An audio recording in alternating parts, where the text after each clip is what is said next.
in a super serious way out there. Okay, so it's like craziness. My hair got all wet. It's drying now. We're gonna look at beers, and then I had an idea that we would have a discussion about this lawsuit, see what people think about it. I want to try to find out more information about it. But anyway, um, I'm in Louisiana with Louisiana Strong Ale Reviews. Michael Komaroff's in Brooklyn, New York City, New York, with no channel. And Jean-Pierre is the beverage ramble, and he's in Georgia. So good morning, guys. Good morning, Top Jay. of the morning. Top of the morning. Top of the morning. So I did a solo review of this. I haven't posted it because I got so much. Hold on. I got so much backlog on my videos. This is what it looks like, rye on rye. And there's a reason they call it that. It's barrel aged, part of what they call a smokestack series. It's been around about 12 years, but we only got it about 12. No, maybe 12 weeks we've been getting it. Not 12 years. So that's what that looks like. And then Michael, he has an interesting product. This is from Breckenridge Brewing in Colorado. Let me see what town they're in. They are in where? Fort Collins, Colorado. 7.1%. Belgium is in that same location. Yeah. And 22 IBUs, and it's a winter warmer style. And this one was best before May. Oh, you in good shape. All righty. I have a beer also from Colorado, Walnut, Colorado, Left Hand Brewing Company, of course, all known for their milk stout and a few other things. I am drinking the Death Before Disco Porter, 6% ABV, 33 IBUs. All right, let me put these in the banners. I forgot to do that. So we've got rye on rye, rye on rye on rye, 12.2%. Why ask why? Why ask why? Just drink rye. Then Breckenridge, how you spell it? BR ECKEN. Ridge. Yeah. Christmas Ale 2022 edition, right? Yep. And it's what percent again? 6? No. 7.1. Oh, that's even better. 7.1%. And Death Before Disco. And what's the ABV? 6%. 6%. See why I got to put the banners? I can't remember. Okay.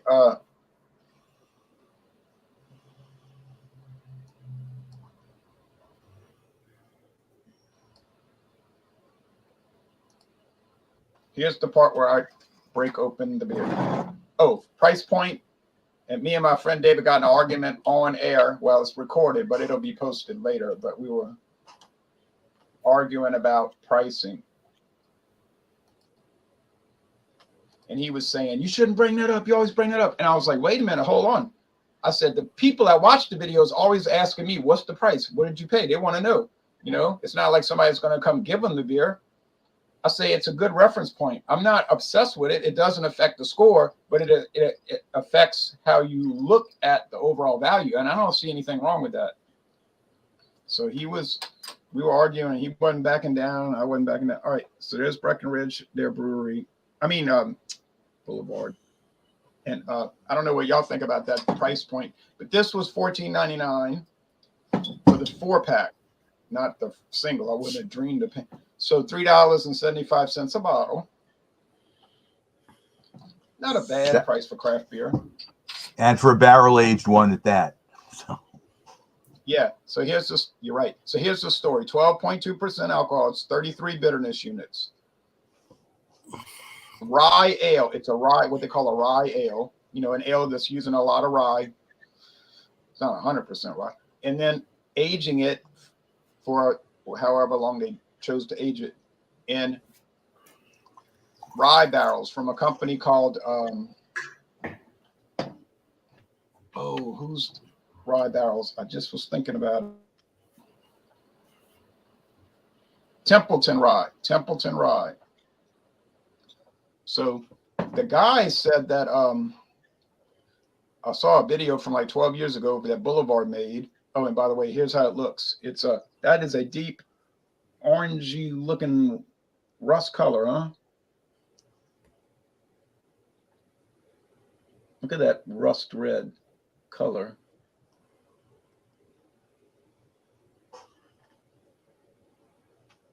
That's interesting looking beer. I know. Oh, yeah.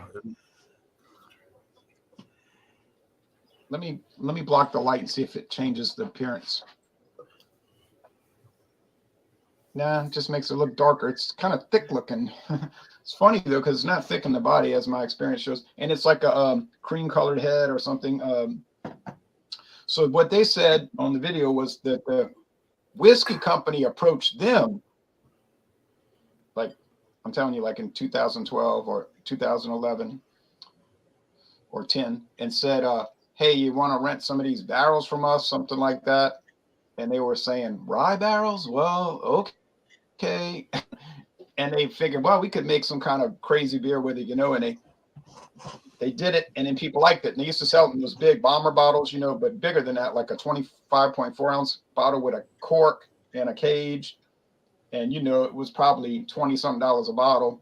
So it was a real niche thing. Now, since Boulevard has been bought out by a bigger company, they to play with, and they started offering a lot of these high hat products at a much lower price so that more people can get it. You understand? Now, hopefully they didn't cut the quality, but cheers. The aroma. Cheers. I don't know if either one of you guys ever had a rye beer. I've only had just rye whiskey. That's it, but never rye beer. No. Yeah, cheers. Using Cheers. rye whiskey barrels. It's aged in Templeton rye whiskey barrels. You never had Ruthless Rye? You remember? Was it Sierra Nevada Ruthless Rye? Wasn't that it? I had that.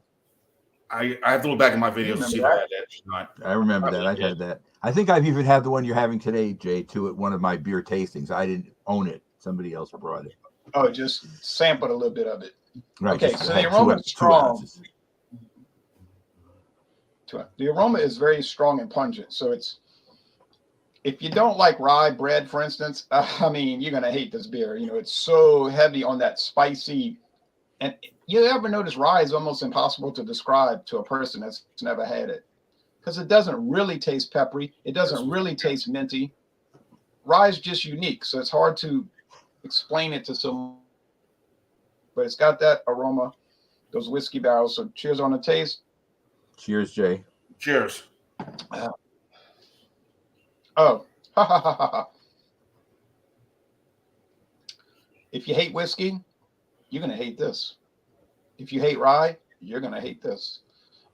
It's strong in those two components. It has a weird caramel-like flavor. So you get the rye strangeness, because to me, rye is a strange grain. And you get the whiskey barrel oddness with the beer. And then you get this unusual caramel flavor,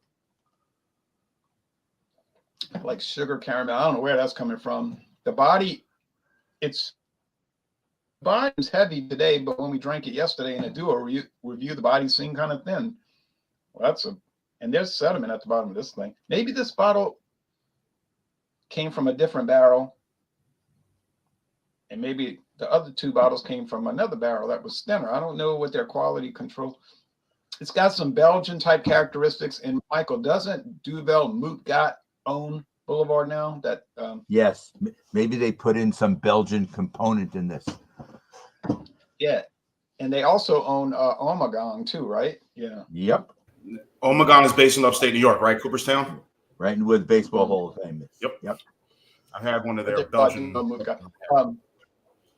I guess Duvel went after companies that had a Belgian style already, so they wouldn't have to change. Because Ommegang was always like that Belgian style beer type thing, and so was. Does anybody, Jay, own Allagash? Are they a conglomerate owned? I'm not aware one way or the other. That's I don't another know anything Belgian about company. Allagash. You know what? I don't know anything about Allagash, and the reason is because they've never been sold in Louisiana, so I never had any reason to research the company. You know what I'm saying? Like, I don't They're just go another read about. similar country that only brews Belgian style beers. You mean a similar company? To both Amagon, not to Boulevard. Yeah, Boulevard brews other things, but to Amagon. yeah. You said a similar country. Company. Company. So this is a heavy body today. It's sweet. Bitterness is 33, but it's not really coming up. Doesn't feel like 33 bitterness units. The finish is semi-sweet, or well, I would say mostly dry in that weird Belgian kind of way. Belgian beers almost have like a champagne taste sometimes, not the bubbly. Well, sometimes they have a bubbly mouthfeel like champagne. It's an odd. This is an odd product. I mean, I don't know what to say about it. If you look at the reviews on Beer Advocate and Rate Beer, they're sky high. Like Beer Advocate, Rate It's Beer a bit heavy. 98 out of 100. It's a bit heavy, right? Yeah, it's a bit heavy. It's 12.2, but that doesn't really mean anything because sometimes you drink a 12.2% beer and it doesn't really seem heavy. And I'm telling you, yesterday when we drank it, it did not seem heavy. So I can't figure it out. But I've talked enough. Jay, one more question. Is it boozy?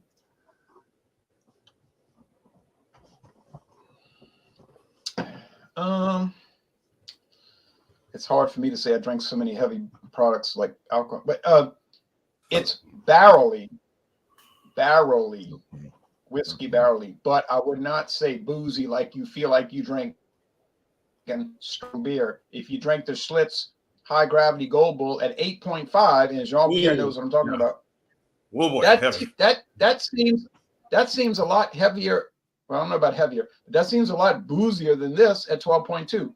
So you could get in trouble with this, but I guess at $3.75 a bottle, you wouldn't, because you'd be trying to not waste your money. But I could buy a whole 6-pack of this Schlitz for $5.49, and that's pint cans. Of course, that's a lager, and that's adjunct, and a lot different animal, obviously. So I've said enough. Michael's waiting very patiently. Okay, so as well as the brewery in Fort Collins, they also have a brew pub, and they brew some beer in Littleton, Colorado, which is probably nearby. I didn't look at a map of Colorado, so I'm not sure where Littleton lies in relation to Fort Collins. Right south, right by Denver.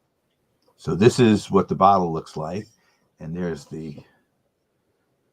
and what it says on the front is since 1993, malty, full-bodied winter warmer. So let's see what it looks like in the glass.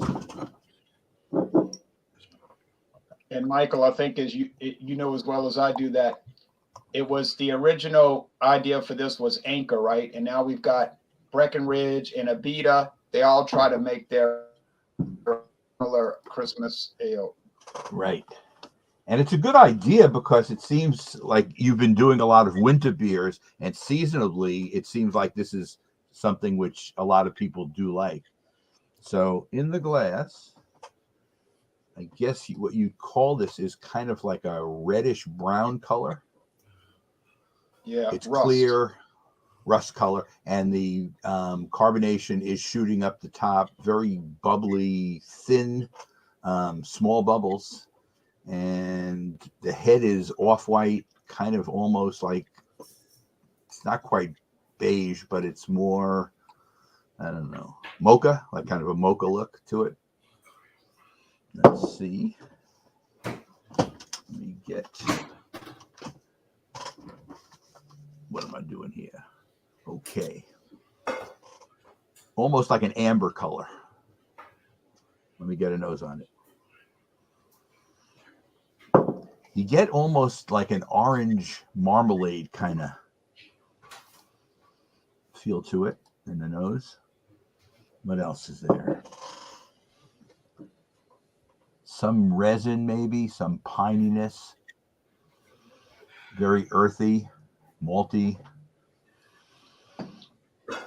Pretty typical winter warmer kind of smells. And let's get a taste. Cheers. Cheers. I have to say, I've had that beer a few times, and I absolutely love that beer. I'm telling you right now, I'm a super fan. Okay. The body is medium, but it's definitely north of light. So you could, if you taste this, you can tell that it's not a session beer. The mouthfeel is really smooth. If you do not like malt forward beers, you should steer clear of this, because whatever hops are in this are more in the background. But there, obviously all beer has hops. Legally, it must have hops. It must have hops, but the maltiness is definitely the king of this beer. Let's see what else we have in it. I'm sure the caramel in this is different than the one in yours, but there's kind of like a subtle caramel kind of toffee kind of thing going on in this as well.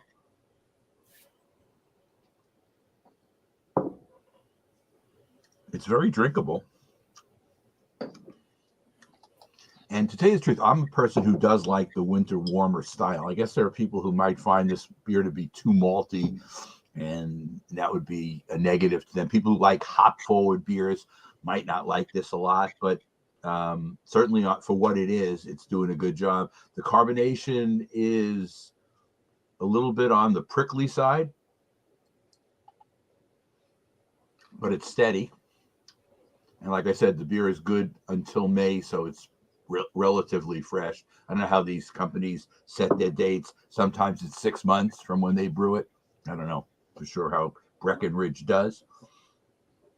But it's a satisfying beer, and I like it. And I'll come back and give you a number when we come back around. Okay. Before we go on, I'm going to do a screen share. And hold on a second. Let me.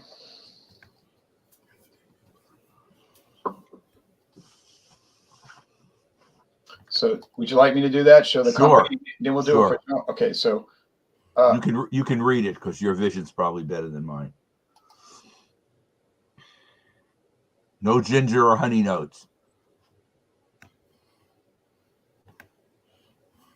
Cheers to you, Dr. Dave. Hey, Dave, what's up, man? It's been a while. Good seeing you, Dave. Hopefully you got some good Christmas beers to look at. All right. Yes. He. Oh, don't worry. He will. All right.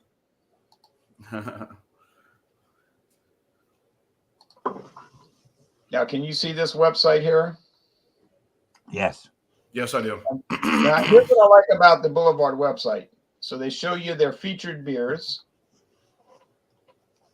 But then if you want, you can choose by the flavor profile or the package type or the ABV. So you can click down on ABV and it's big plus boozy. So let's click big plus boozy. So you can get barrel-aged wheat wine. I'd love to try that. Firestone Walker collaboration. Maple Mood, barrel-aged imperial stout. Love to try it. S'more, barrel-aged imperial stout. Rye on rye whiskey barrel-aged ale, which I have today. And Tank 7 American Saison, which comes at a measly 8%. Okay, so let's hit rye on rye. So I click on that, and it's saying whiskey barrel-aged ale. This brawny tawny. I like that word tawny. That's what it was. It reminds me of tawny port wine. Okay, thank you, Boulevard. Is a savory celebration of spicy rye malt and rye whiskey. Compliments of extended aging in freshly emptied rye barrels. That's why it's so strong in the barrels. Freshly emptied. Rye on rye pours a deep amber and evokes notes of charred oak and vanilla. I said caramel. With a finish that's delightfully boozy and sweet. Tulip glass. So I used the tulip glass on purpose because I knew that's what they recommended. They say ABV 12.2, 33 bitterness units. It comes in these 12-ounce bottles and draft. Of course, I'd love to try the draft, but I guess I'll never have that opportunity. But Anyway, that's what it looks like, and that's the bottle size these days. Used to be in a big old cork and cage bottle. Now, moving on, Breckenridge. Their website is it says you're in good company, and they've got this spring seasonal hazy pilsner out, which I've never heard of, and they got Buddy Pass whiskey barrel aged beer. I'd like to try it, but I never heard of Buddy Pass. There's something else from Breckenridge I've had before from that, not the Christmas ale, but something else. Now they've got a whiskey that they have made for them. Something else from Breckenridge. Now, if you go to their beers, view all their beers. Yeah, that's the one right there. The juice. Yeah. Which one was that? Juicy, whatever, IPA. So here's what they've got: agave wheat, autumn ale, avalanche. I've had avalanche years ago, 2012. Breck Lager, Broncos Country. I'm sure you can only get that close to Denver, Colorado. Common sense. Broncos Country. Buddy Pass, Imperial Barrel Aged Oatmeal Stout. Boy, I'd love to get my hands on that. Boy. Christmas Ale, which we're about to look at. Fun Lager. Now they make seltzers. Well, you know, they all do that. Pilsner, Holidale, Whiskey Barrel Aged Christmas Ale. Oh, Michael, that'd be nice. I've never seen that. I'd love to try that. Hop Peak IPA, Imperial Avalanche, Imperial Vanilla, Juice Drop. That's the one I had. I had that one. Juice Drop. And then they got different ones. Imperial, Pineapple Orange, Session, Mile High City, Golden Ale, probably only sold around Denver. I got to sit down. Oh, boy. Mountain Beach, Nitro Irish Stout, Oktoberfest, Nitro Vanilla. I mean, it goes on and on. I can't show all these beers. Be here all day. Okay, so very exciting. They have a very exciting lineup. I think y'all would agree. Yes, I do. Yeah. Christmas Ale. You can also get it in this, a draft keg that you take to your house and put in your fridge. Boy, that's good. So here's what they say. It's dark, very malty, strong, 22 bitterness units, 7.1. Then you can buy some sweaters. But they don't say much about it, though, really. They just say carefully roasted. Can you read it, Michael, or you want me to read it? No, you can read it, Jay. Okay. Carefully roasted malts create notes of caramel and chocolate, while Chinook and Mount Hood hops contribute a spicy quality for a balance and a clean finish. So that's what we're showing. We're going to show Jean's in a little bit because we're not going to leave him out. And Jay, you were mentioning about price point. Now, nobody else, unless you're a member, can shop at my food co-op. But I spent 52 cents a bottle for this. Now, you do agree that's a bargain. So that's $3.12 a six pack in 2023. So that just shows you that my co-op is not in it necessarily to make money on everything they have. If they have a couple of cases in the basement of this, which they've had a couple of months, they price it down just to get rid of it. I bought a whole six pack, and I might have bought more, except I don't want to have beer, coming out of my ears, so to speak. Right. David Garlipede was telling me, look what I got, because he went to the salvage store. He was buying, he got Hop Slam for $1 a can. Amazing. That's the Bell's beer, right? Hop Slam from Bell's. Yeah, I've seen it. I've been wanting to get it. Just $1 a beer. Now it was outdated. But but even so, it's high alcohol. It's 11%. It's high alcohol. It'd probably be fine. I wouldn't buy Bud Light at outdated. I wouldn't buy Bud Light fresh. But, and you probably wouldn't buy a lot of the Hop Slam outdated either. You just buy some. Actually, he bought a lot, and then he's allowed to buy as much as he wants, but you do take a chance on it, even at 11%, because it's not a stout. It's it has a lot of hops in it. It has hops in it, but if you get some hop fade for that price, who cares? still okay. I said, David, he was joking with me yesterday, and he was like, I never even drank. He said, I never even drank all my Hop Slam. And I was like, David, that's not funny. That's not a joke. He paid $1 a can. I still would have drank it. You know, I had it, but I got to say this, Michael, that stuff was a year old. Well, nearly a year old. It was amazing. I could not get over it. It was something else. Okay, now Jean is going to be showcased at this point. Yes. And this morning, hello. I had to sit down a little bit. I am drinking the Death Before Disco from my friends at Left Hand Brewing Company. Of course, I got the side up 6% ABV and 33 international bitterness units. So I've sipping on this right now. They mentioned roasted berries or dark berries in this. Now, at first I thought maybe raspberries or something like that, but they mentioned boysenberry in there, which I haven't had like in a long time.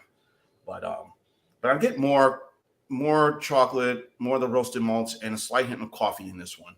And I think the coffee is kind of subtle down in the bottom, but there's more of that roasted malt and that chocolate, and very underlining a little bit of that boysenberry as they mentioned in this. So as you see, I've been sipping it here. I reviewed this the other day, and is up on my channel right now. So I'm trying to get back into doing some reviews. It's been kind of a couple of days, and of course my birthday was Thursday, so trying to get back in the routine.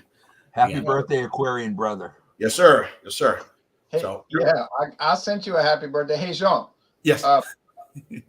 Can you read the malts, or you want me to read it? Go ahead. Read the malts that they wait a minute. I think I have it up here.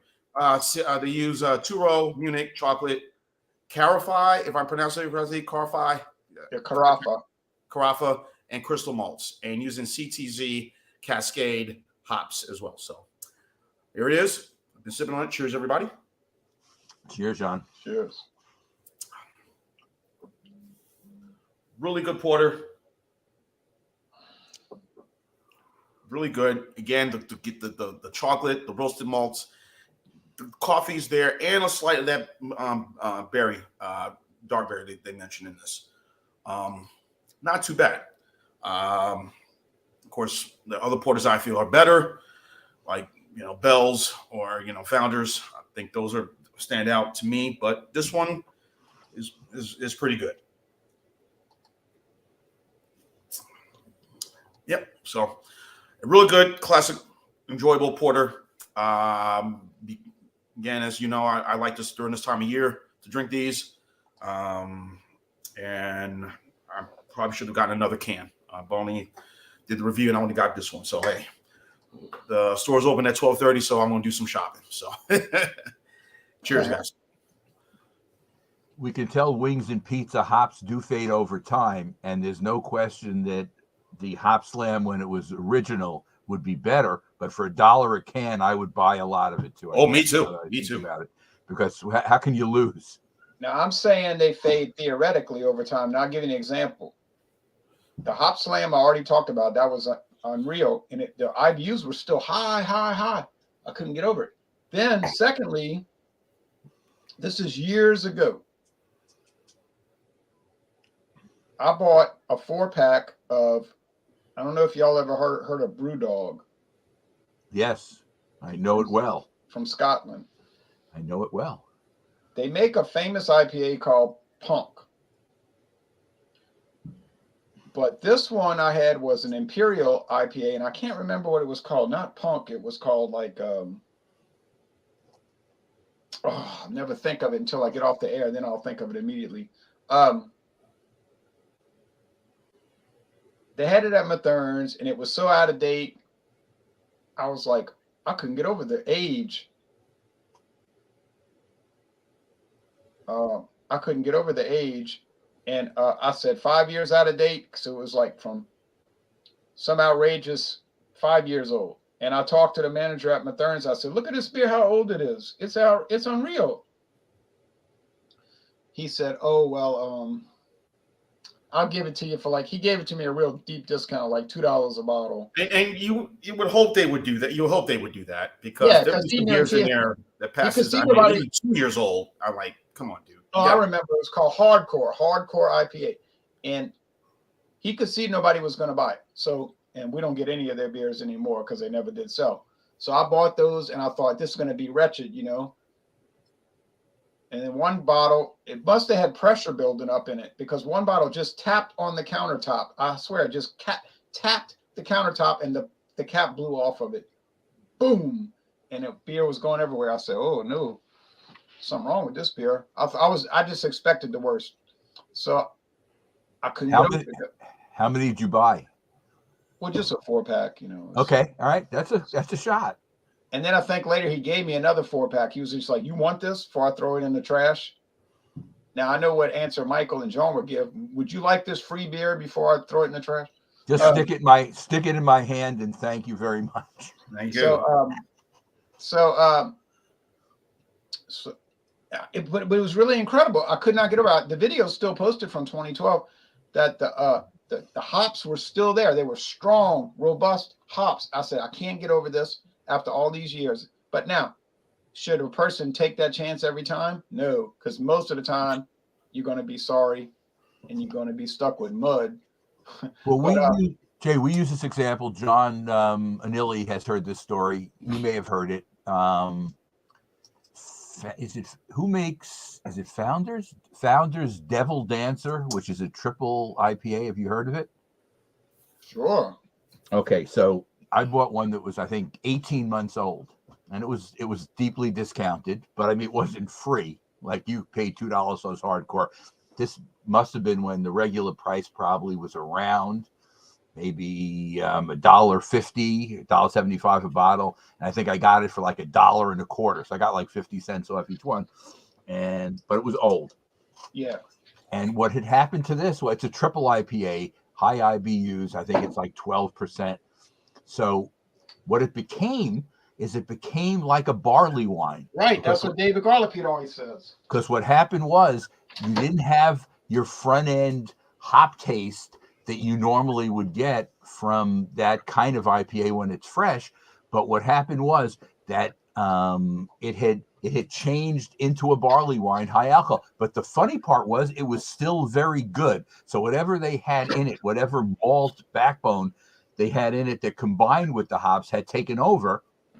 And not only wasn't I sorry I had bought it, I wish I had bought more because it turned out, I rated it highly, but you have to rate it for what it is. It was an old beer, and it didn't have any real hops left in it that were really doing much, but the malts had taken over, but it was still very tasty. And, I'm happy I bought it. And barley wines are so nice. They don't appeal to too many people. Most people don't like barley wine, but barley wine is so nice. Brooklyn used to make a barley wine called Monster. I've had that. But they discontinued it in 2012. Look at my hair. I guess people didn't buy it. I love Monster. I thought it was in that silver bottle, in that silver label. It's almost like barley wine is a style that's very niche. And some people, I guess, there's something they find objectionable about it. It is high alcohol. We're used to drinking high alcohol things. So that's, but I like the style. I like barley wine. That little bit of a strange twist to it, that twang, and it just repels people. All right, now we go to the part where we do the scores, and then we're going to talk about a lawsuit and do promos. So I'm going to do scores. We'll just do scores and promos all at once and get that out the way. Okay, so, go first. Yeah, my hair got wet, so it's drooping all down on my face. And it was raining like mad, it was raining like mad, love. And now we got bad blood. And but now it stopped. All right. So this barley wine, I have mixed feelings about it. I'm like the Rolling Stones. I got mixed emotions.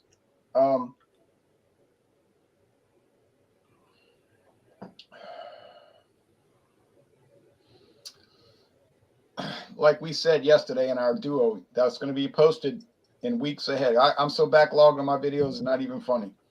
I know Michael said you watch a lot of my videos and you just don't make comments. I can start making comments if you want. No, you don't have to make comments if you don't want to. I'm not a pressure person, but I am a pressure person. Are you laughing because you think I am? Yes. I always watch your videos. Oh, okay. I don't know.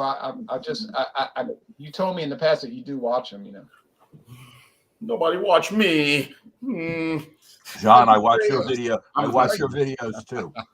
He's crazy. He's crazy because he's almost to 1,000 subs and he's about to go big time. So Hey, it's been a journey, but like I said, it's a good one. And met some wonderful people, such as you guys. So hey. yeah. Now, but Michael, what I'm saying is I don't demand. I'm not saying I demand that you make comments. No, I appreciate you watching. I really do. And but you'll notice that in the past, David and I get into little conflicts. You know. Entertaining watching those. Jay, I would like to be a referee and stand between and let you both really, because it's funny, you're friendly and yet you take decisive points of view. Yeah, and then some people were saying stuff like, "Oh, that's stage. You plan that out." I said, "What are you talking about? Stage?" You can like, tell it's not stage. You know, like we write a script, like we say, "Okay, now at this point, let's start arguing because it'll be better for the video." I'm like, "Oh yeah, right. I hate all that. I don't even like to argue about it." You know. All right, score. And that's just on air. If you could see off air, it would be a little. Okay, it's more contentious off air. Yeah, like off air, he like a lot of times I'll shut the camera off and he's like, "I wanted to give that beer an F." I was like, "Well, why didn't you give it an F?" "Well, you know, because then people are gonna get all excited about it." I said, "No. You got to give the beer what it deserves. You can't be like trying to be all different on the video." And then, you know, it's just funny. You know, it's kind of funny. But anyway, all right, score. Sometimes it's not funny. I got mixed feelings about this beer. I don't know if I like it too much. I know I'd never buy it again. That much I know. I wouldn't buy it again. It just has a weird kind of grating taste. If this is a 98 out of 100, I mean, I'm amazed, but that's what everybody's saying. But we did agree. We did agree yesterday. Like, if you love whiskey flavor in beer, why don't you just buy a beer and add whiskey to it? You know, it's going to taste kind of like the same. But I'm going to score it.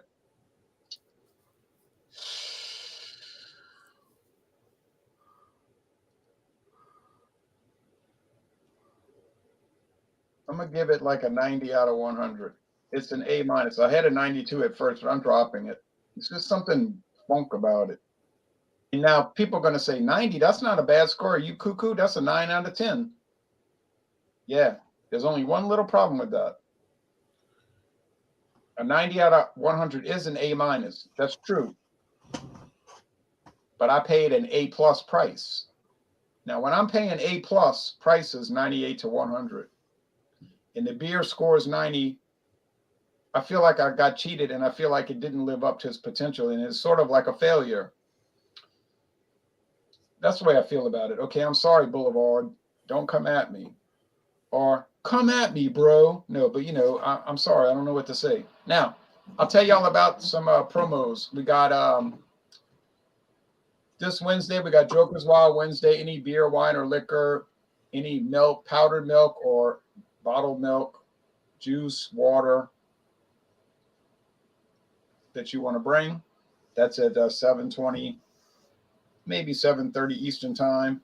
This Friday is Fandango Friday, liquors and liqueurs. Michael doesn't join because you know what? Michael's not interested in liquors and liqueurs, and you're not required to be interested in that. It's not for everybody. I can understand that. Next Sunday, well, we'll see what happens. As far as talking about whiskey, I got these two Scotland, two Scottish whiskeys.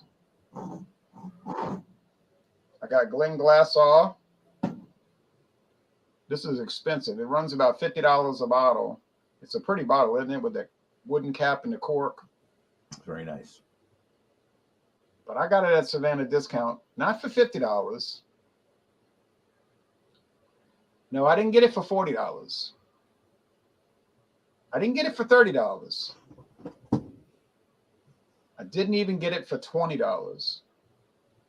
I got this bottle at Savannah Discount for $15.99, and that is the truth. That was a good deal, man. Certainly can't beat that. That's a Scotch whiskey aged in ex-Tennessee barrels, Tennessee whiskey barrels. Now, the competitor is Jura Journey. And I did pay the regular price for this, but David said it's probably mispriced because he said there's no way that's $20, $22. I said, well, I paid $22 at Total Wine. So, of course, the next time I went back, I noticed every bottle was gone. So maybe it was a screw up. Because I know they got the Jura like specialty editions that are like $109. So it's kind of a big gap, $22 to $109. Oh, and one more thing. I was at Winn-Dixie yesterday. Jean-Pierre knows about Winn-Dixie. Michael probably doesn't. But well, I lived in Atlanta for 3 years, so I know about Winn-Dixie. Okay. I saw these wines, these bottles of wine over there. I didn't know what these were. And they had them for discounted. What size are those? Are those miniatures? They're not miniatures, but they're. You know what I mean? Yeah. Well, what I mean is it takes 4 of these to make one wine bottle. 4 of these makes a regular wine bottle. I haven't seen that brand. I haven't seen that brand when I went to Winn-Dixie a few times, well, many times. I never heard of this stuff, but I noticed it says Modesto, California, and I'm thinking. Modesto? Who's in Modesto? Oh, that's Ernest and Julio. Are they in Modesto? There you go. Bing, bing, bing, bing. Right. And they had them discounted for $1.49 a bottle. Regular price was $3 a bottle. So I bought it. And I got to do some research. I don't know if I got a good deal, but I bought 21 different bottles. All right. 21 different bottles. But for half price, because when I got the receipt, it said regular price $60, you pay $30. Great. Whether it tastes good, I do not know. Michael, and then we'll talk about the lawsuit. And after Jean. Okay, so I'm going to rate my beer a little bit higher than Jay did at 92, which is right on the edge of solid A, but it's just, maybe the highest A- or the lowest A. Yeah. Highest and I guess compared to yours, it's a value beer for 52 cents to get a 92. So that's all good. I would recommend it, like I said, to anybody who likes malt forward beers and who likes winter warmer type things. Now, Jean is back. So yes, Giant Space Monkey and I split a Beer Advocate Big Beer series, which was 12 big stouts for, when you included the tax in it, I think it came to $162. So with the shipping and everything, it comes out to a little over $12 a beer. It's a lot, but you have to decide your own tolerance for this. And we've done this in the past, and what we do is we don't split where we choose and each take 6. We just drink them together. We have different beer tastings where we'll have a couple from the box and bring our own other beers and do that, and it lasts longer that way. I've taken the 2 best things from this 12-pack to show you, and you're familiar with both of them. One is one of Jean's all-time favorites. It's the 1050 barrel aged. Yeah, I've been looking for that. I live here in Georgia, and this is between here in North Carolina, since Oscar has a brewery in North Carolina there as well. We haven't been able to get it at all. None of it. The original or the barrel age. Okay, so this one is 12.5. Yep. Friar Tuck, the barrel aged. How much per bottle? Well, divide 162 by 12. See what you get. You have your calculator there? I'll do it. I'll have it in a moment. Hold on. I can do it. It's a great beer, but that price, I don't know. For one can, I think it runs like $5, I think it is. Or $13.50. Okay. Oh, Michael. No, it's a lot, but some of the stuff now these are at least known. Some of the stuff in the thing are not as highly rated, but I'm going to tell you who some of the other brewers are. Let me show you the other one. This other one, which I think is probably easier to get than the 1050 barrel aged, is from Firestone Walker, and it's their Parabola. the Yeah, I heard of it. 2022 edition, and this is 15% by ABV. Okay. I'm not going to take all the individual bottles out. I'm not taking all the individual bottles out to show you, but I'll give you the other beers that are there just to give you an idea. It has the Dogfish Head Imperial Coffee Wake Up World Stout, which is 17%, which has been reviewed on. Oh, yeah. Oh, yeah. Finback, which is a local Queens brewery near me. It has their Coconut Drip, which is a pastry stout. Barclay Brewing Imperial Stout, 13.8. Great Notion Peanut Butter Stout, which is another pastry stout. Ecliptic Oatmeal Stout, Gravistar. Adroit Theory Eat the Rich, which I thought was a cute title, at 12%. Weathered Souls, which is the one that did the whole formation of that Black is Beautiful series out of San Antonio, Texas. Their PB Fusion Technique, which is a peanut butter pastry porter. Revolution out of Chicago, their dark mode. Odell Barrel Treasure, and Japas Cervejaria Black Daruma. So my only point is not that the price point is as good with these as other things, but it shows you I like good buys at the food co-op, but I'm willing to go out of my range and do one of these things because it's also the camaraderie with Space Monkey of being able to do these things together and try all these beers together with other things that we do bring to it. So it's not like we're just doing these alone. Because the last time we did it, I think we did it in 2 times. He brought 6 over one time and 6 over the next time. And we decided after it was just too much high ABV stuff to do in a short period. My wife takes part in it too. So she drinks, like maybe an ounce of each beer. But, it's still just two of us, and you're drinking, most of these are 16 ounce, maybe half or 12 ounce. But the point I'm trying to make is I admit the price point is high. I admit it. But you're getting 12 different, and we'll see how they turn out. And some of the more underrated ones, we'll see how they do. And then we'll draw a judgment. I can't do it. Any more comments? No, I'm ready. Let John go. All right. I know you're up against the time limit too, anyway. All right. My thoughts on this one, really good porter, very satisfying, really good. All the good flavors in there. I guess I mentioned more the chocolate and roasted malts and slight underline of coffee and very little of the boysenberry, but a really good, enjoyable porter. So I'll give it 89 out of 100 is my score. So Left Hand, never been disappointed by any of their products. So what I have coming up on my channel, again, I just reviewed this, the Death Before Disco porter. That's on my channel, and I was going to do another video I'm going to upload this afternoon. This is what's coming up. Thick Haze, New England style IPA from Oscar Blues. Yeah. See there? So I got that. I got from Bell's, their West Coast Hazy.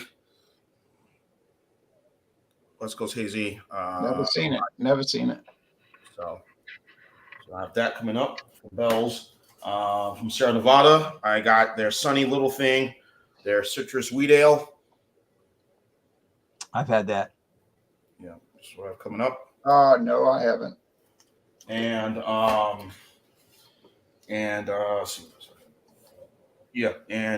have Bell's Juicy Gossip, their Session IPA from Bell's. I've never heard of that. I've never had that one. Now. And finally, last, the Moon Haze. I have had that. I like that. Moon Haze, yeah. Hazy I've never had that. It's pretty good. It's better than regular Blue Moon. I know that much. So that, Jay, of course, I'll be joining you Wednesday night, 7:30, 4:30 Pacific for Joker's Wild, and Fandango Friday. I'll be joining you for that as well. All right. Let's get into the conversation. Let's get into the debate. Let's do it. All right. Now, so Jay, could you give a background about this whole Fireball thing? Well, Because I've heard very little about it. First thing I want to say is Jean-Pierre. I hope that beer is not attacking disco. I get a feeling that they be attacking disco, because I like a lot of disco songs. All right, let's get disco even demolition more night. Yeah. Yeah, you're gonna tell me you don't like Babe, I love you so. The minute you walk out that door. Please don't go. Oh, come on, man. Y'all need to grow up. Yes. You know you love that song. You know you sing that song in the shower, man.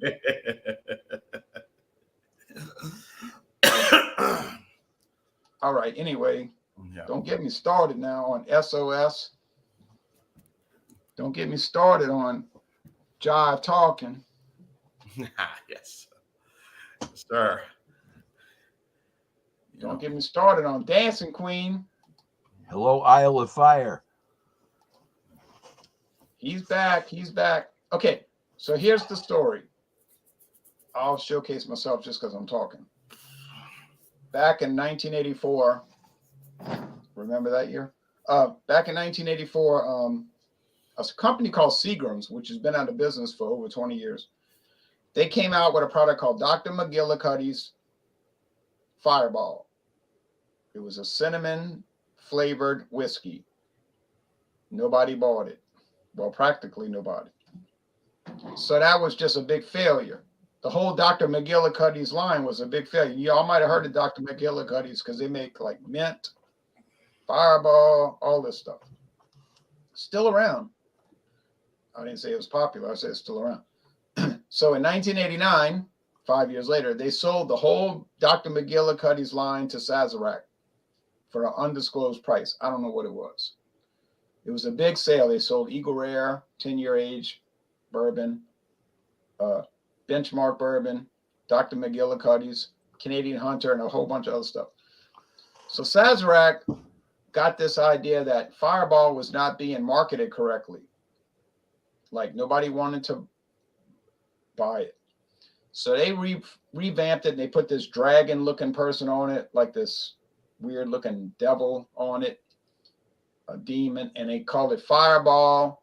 They dropped the Dr. McGillicuddy, separated it from that, and they call it Fireball. I know y'all seen Fireball with the flames. All it is Canadian whiskey with cinnamon added. That's all it is. And in the last 20 years, it's taken off. It's like some websites say it's the second best-selling whiskey in the United States. Not really a whiskey, it's a liqueur because it's flavored whiskey, but it's still a whiskey with liquor, cinnamon added. So it's very popular. Okay.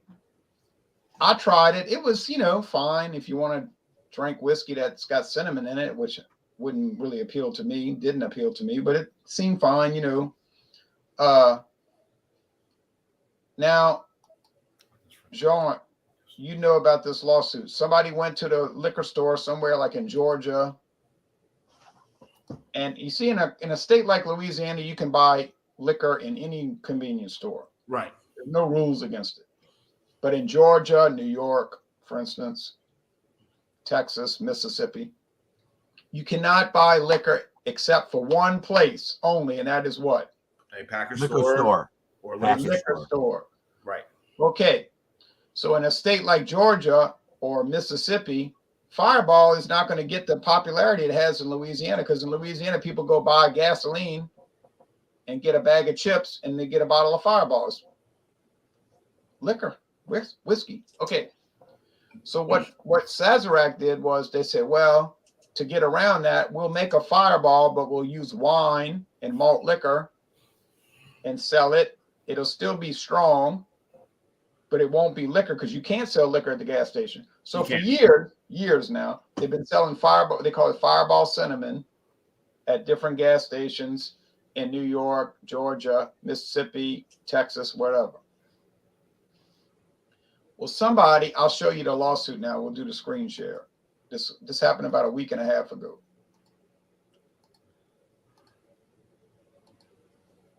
Here's the little racks of the convenience store Fireball, okay? Fireball Cinnamon. I hope people are not buying it and taking shots while they're driving, but, well, It says, you want me to read it or somebody else want to read it? Go ahead, read it. I don't want to talk too much. Feel like I'm talking too much. Consumers are suing Sazerac, the makers of Fireball, for fraud and misrepresentation, as the mini bottles don't actually contain whiskey. Well, in Louisiana, they do. Now, if you go to Louisiana, it's whiskey. It's only in the states that don't allow wide open whiskey scale. The smaller bottles named Fireball Cinnamon are made of a blend of malt beverage and wine, while the whiskey based are called Fireball Cinnamon Whiskey, according to the company website. Listen to this, the 99-cent bottles are sold in 170,000 stores, including gas stations and grocery stores, prompting some customers to wonder what products they contain liquors were doing there. Upon closer inspection, customers realized the description of the product was malt beverage with natural whiskey and other flavors and caramel color, insinuating whiskey as an ingredient when it actually uses whiskey flavor, according to the lawsuit of Illinois. What the label means to say is that the product contains natural whiskey flavors, but by not including the word flavors, purchasers who look closely will expect the distilled spirit as an added separate ingredient, the complaint says. The lawsuit further states that given a lack of whiskey, 99 cents is overpriced. Now, what do y'all think about this lawsuit? It's absurd. People have to understand that, look, certain states you go to, like I said, here in Georgia, even down in Alabama, we saw Fireball at the grocery store, but we already immediately knew in their shape, we knew it was already wine-based because of the laws of the state that you couldn't allow, hardcore, hard liquor. But there are a lot of people who don't read, unfortunately, sadly, who don't see these products there for say, guys, it's really a wine-based. They can't. It's not booze, okay? So just to let y'all know right away, this is not booze. It was a state that was allowed to sell alcohol at a convenience store, whatever state it is, Louisiana, I know Kansas can do it, certain places, then yeah, but it's wine-based, so you're not going to get the feel or the buzz. So, well, wait, it might still be 30% alcohol, but it's just not wine. Well, it depends on the state. It might be right. In Georgia, it might be 28 proof, right? Yeah. Right. So, just like the whole Blue Moon thing, I think it's going to be dismissed. Remember the Blue Moon lawsuit that the person thought it was a craft beer company and it was not. Yeah, the guy said he bought Blue Moon and he got frauded because he thought it was a craft beer and he found out it was owned by Coors, so he needed about $10 million. Just like Shock Top, same thing.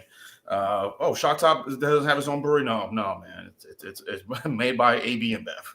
When you look at the commercial, you see look at the print, you just know.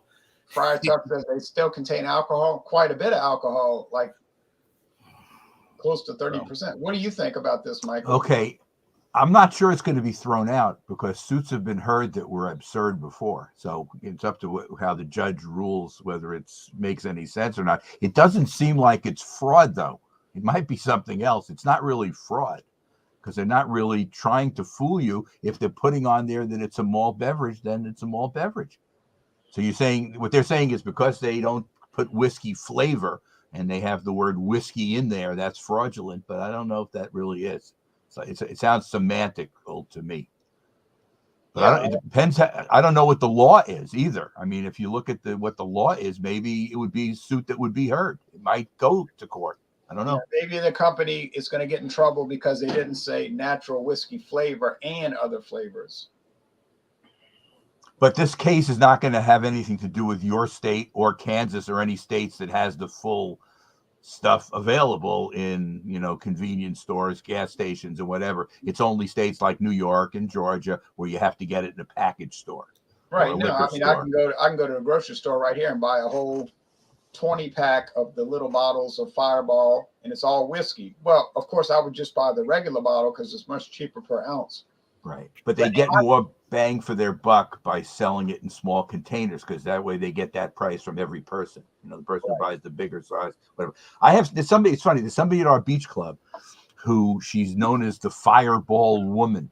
And she's a really nice person, whatever. But she comes up and down, where the cabanas are, where we are, and she gives people free Fireball just because she's nice. Friends of hers. Now, she doesn't give it to everybody.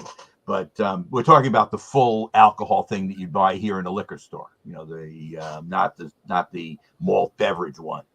And have you heard anything that there's a difference in the Fireball brewed in the U.S. and the Fireball brewed in Canada? Has it been any? I'm talking about the liquor version. No, because I don't think there should be a difference, because if you read the Fireball website, it says that Fireball is Canadian whiskey with cinnamon added, and it's just bottled in Kentucky. So they're bringing the Canadian whiskey from Canada, and they're just adding cinnamon and bottling it in Kentucky. And in Canada, they don't have to bring it in because it's there, and they just add cinnamon. So I'm just wondering if the Canadian version could be higher alcohol. In other words, could there be some that's distilled in Canada, which is higher alcohol? Because I know some of the products in Canada in beer, some of the Molson and Labatt products are higher alcohol in Canada than you can get here.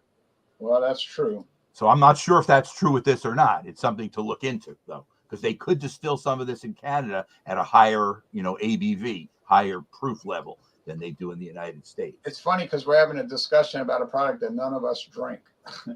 Well, I've tried it when she's come around, and I don't like cinnamon in whiskey, personally. To me, it's an off taste in whiskey. Yeah, it might be good. It's destroying my love for the whiskey by adding cinnamon into it. And I like cinnamon in other things. I like cinnamon in beer. Chewing gum. Chewing gum. And it does resemble chewing gum, the cinnamon in the Fireball. It's a little bit like, I'm trying to think, what's the cinnamon gum that we know of? A famous one is a Big Red. Big Red. It has that kind of Big Red taste in the Fireball, I think. It tastes a little. That cinnamon tastes like. Oh, those Red Hots. Those Red Hot. You're right. Those are cinnamon too. Yeah. So here's the website for Fireball. Like I said, it's been on the market 39 years, and they're saying here frequently asked questions. Frequently asked questions. So let's go to that. Why have you made Fireball cinnamon? Oh, this must have been added because of the lawsuit. Over the years, we have received feedback, including stores that can only sell beer, malt beverages, and wine. And both are made using proprietary recipe, capturing the essence of Fireball. We can now offer Fireball in approximately 170,000 stores that can only sell beer.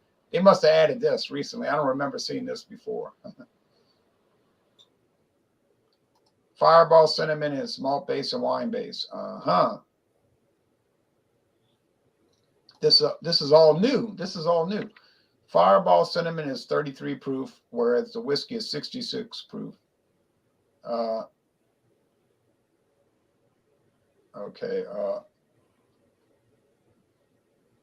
Is Fireball cinnamon replacing Fireball whiskey? No, absolutely not. Is Fireball cinnamon a fake or knockoff? Genuine malt base, wine base. We have a number of exciting new Fireball products coming to the market this year, so be on the lookout. So I see that they're trying to get ahead of this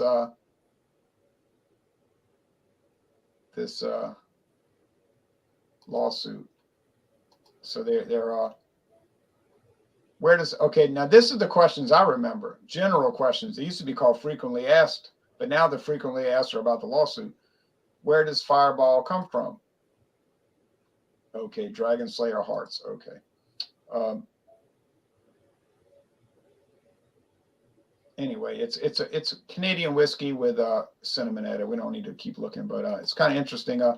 And over the years, you two guys know we've seen a lot of stories about lawsuits, right? Yeah. Keystone versus Stone.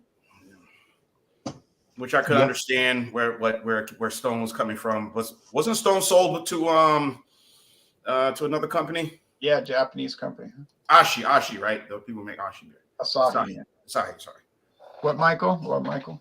Okay, this is interesting. I was just looking to see. It looks like the Canadian version is also 66 proof, so there's no difference in that. But this bottom part of this site I'm on says, what is a better version of Fireball? Listen to this. Unlike Fireball and its cinnamon spice, Dragon Dance gets its heat from jalapenos. This gin is the first on the market and the perfect replacement for Fireball. Not only does it have a spicy kick, it also has the usual gin flavors as well as citrus, coriander, and other flavors. Have you seen Dragon Dance in Louisiana? No, but Sazerac will probably sue them for trademark infringement. We'll take you on. We have one suit going on this side. We're coming back the other way. That's possible.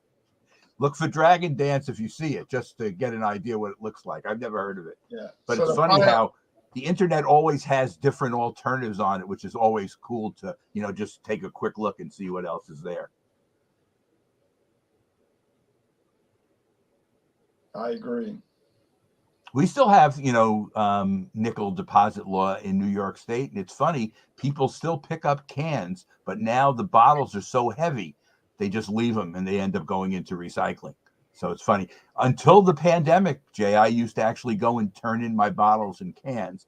And then I decided after the pandemic, it wasn't worth all the hassles of having to go and do it. So that's like an extra tax for me. I pay an extra nickel and I just put them out. People come and take the cans, it seems, out of our garbage, or out of recycling, but they leave the bottles because they're just too heavy to carry. Which is just the way. Louisiana doesn't have a bottle deposit. No. Michigan is a dime. Michigan is twice what most of the other states are. Right. That's why Kramer and wasn't there a Seinfeld episode where they actually go to Michigan? Kramer and was it the Newman? mailman guy? Newman? Yeah, they were driving in a truck to go bring all these bottles and cans to Michigan and get the money. But, of course, something bad happened and it didn't work out. But so the final question, then we're going to get off the air. I know people got stuff to do. I don't think there's anything on television today really worth. Well, we have the two championship games. Oh, that, right. Forgot. We got plenty to get stuff done before the kickoff at 3:00 local time. Right. Noon Pacific. Hello, Jerry. Hello, Newman. But the final question is, do you think that lawsuit has real merit? Is what I'm asking. Or do you think people should just look at the bottle? Yeah, I do not think it has merit, but that doesn't automatically mean it'll be thrown out. I kind of agree. So there's some merit there to look at it, but again, people remember when you're going to a certain state, every state is different. Just because it happens in one state doesn't mean you're going to be here. Some states don't have stuff like this. New Jersey don't have stuff like this at the convenience store. Nothing. Right. When I go shopping, I look at the bottles. And when I was in Arkansas last year, I was careless back in July. And I saw this whiskey and I said, oh, let me buy it. Such a great deal. When I get home, I realize, oh, it's not actually a whiskey. It's a distilled specialty spirit. That's why it was only 70 proof. And I was like, oh, I'm going to go to court. Oh, too bad for me. Because if you read the government website, it's allowed. It's allowed. So I said, oh, I got played. But anyway, I think Sazerac's going to win, but I'm not saying that because I live close to their headquarters. I'm just saying that I just think the lawsuit is stupid, Yeah. Just like, hey, I can't buy beer on Sundays? Damn. So you always pay attention to what's around. Yeah, I don't know what those rules are about. We don't have those type of rules around here. Let's see. Last comments. Big brand whiskey companies have exploded their brands with apple cinnamon, honey, salted caramel flavor because of the fireballs. But yeah, Fireball really led the way. Yeah. So next Sunday, maybe John will return. I'm not sure. We'll have to see what happens. Jay, you've been really good to host when he has not been on, which is really a positive thing. The following week is Super Bowl Sunday, which is my birthday too. Oh, so, happy birthday coming up. And as John knows, that we're getting more toward the middle of the Aquarian set once we get into February. But it's an exciting time, and this is the mildest January in New York City since 1932. 32 was the other year. Yeah, and I keep telling people climate change does exist. Depends what happens in the next couple of days, but it's possible this could be the warmest January we've ever had. No snow for the longest period of time, too. So that's what's been going on. What it means to me is that February is going to be a decisively cold month. I can already feel it. Oh, I hope you're wrong. No, but I'm just telling you the way things go like this. We have periods where it gets like this, and then you get paid back in February and March, where February is the coldest month. February is normally colder than January here, but you normally hope you get some middays. Already in the forecast for next week, the temperatures are going to start to drop. They didn't predict snow, but we'll have freezing every night. Oh, So yeah. 'Cause in Louisiana, February is when it starts warming up, you know. Right, but you do have sometimes temperatures where it can get into below freezing. It's not impossible to get below Got down to freezing. 20. Yeah, got down to 22 last year in February. I'm saying, so you can get cold. It's just unusual. Here, if it gets into the 20s, that, our lows historically are below zero. It's usually in the 1800s, though. We haven't had any of those below zeros here in a long time. But, and like John says, it's global warming can make it colder too. It goes both ways.